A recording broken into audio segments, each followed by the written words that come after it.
Ada kilos man dia. Ini sudah naik gua. No game ya.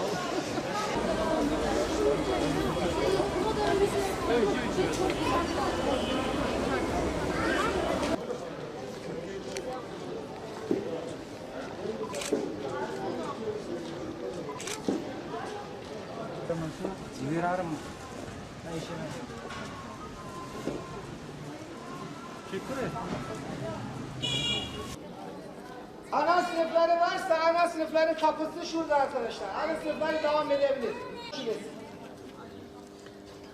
A, B, C, D, E, F, G, H, I. İnşallah bu salgın illeti üzerimizden Allah-u Teala inşallah hızlı bir zamanda, erken bir zamanda kaldırır da bütün çocuklarımızla bir arada bulunur, eğitimlerini bu şekilde devam ettiririz inşallah. Yani gözlerimiz var herhalde, hislerimiz var değil mi? Görüyoruz etrafımızdaki olan şeyleri. Lütfen küçümsemeyelim. Senin için biz de sınıfını ya da öğretmen arkadaşa onun telefonunu verip okula gelip gelmeyeceğine ilgili herhangi bir bilgilendirme yapamadık. Şimdi çocuklarımızın çok da uzatmak istemiyorum ama çocuklarımızın temizliği, hijyeni, evdeki durumlarını lütfen sürekli kontrol altında tutun.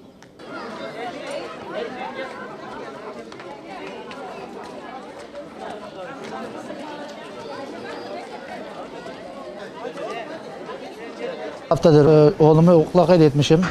Servis de tutmuştum. Bir haftadan beri ne oğlumu kapıdan alıyor ne okula getiriyor. Çocuğum da sürekli okulda mağdurdur. Servisle sürekli diyalogdayız.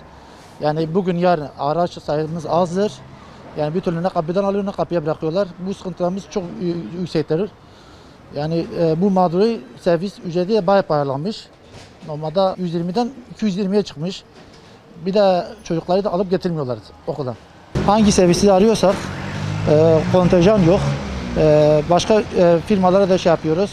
O da gelip buradan öğrenci alıp kontenjanımız olmadığı için öğrencimizi almıyorlar. Öğrencimiz şu anda mağdurdur da onu kendi imkanımla her gün gidip getiriyorum. Servis tutmana rağmen de alıp getirmiyorlar. Mağdur oluyorum. İşime de gidemiyorum.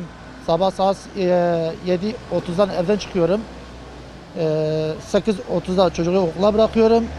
2.30'da da onu okuldan alıyorum. Etkilerden şu an kısa zamanda bu okul servisine bir çare bulsunlar. Fiyat bir şekilde indirsinler. Devlet büyüklerimiz bize bir çare bulsunlar. Çocuklarımızı şu an okula gönderemiyoruz. Göndermemize rağmen güven alamıyoruz. Şu ana kadar servis kesinlikle sıfır. Herhangi bir servis sağlanmadı. Hangi servis firmalarını arıyoruz, servisi ya eksik araçlarımız var ya devlet güvencemize sağlasın diyor. İstedikleri kadar biz o zaman servis koyabiliriz piyasaya. Bir de fiyat yükselişi çok var. Geçen sene rağmen %100 artış olmuş. Geçen sene 100 liralık olan servis bu sene 250 liraya çıkarılmış. Biz servise mi yetiştirelim, çocukların evraklarına mı yetiştirelim, yemeklerine mi yetiştirelim? Artık biz de şaşırdık kalmışız. Devlet büyüklerimizden bize bir çare bulmaları.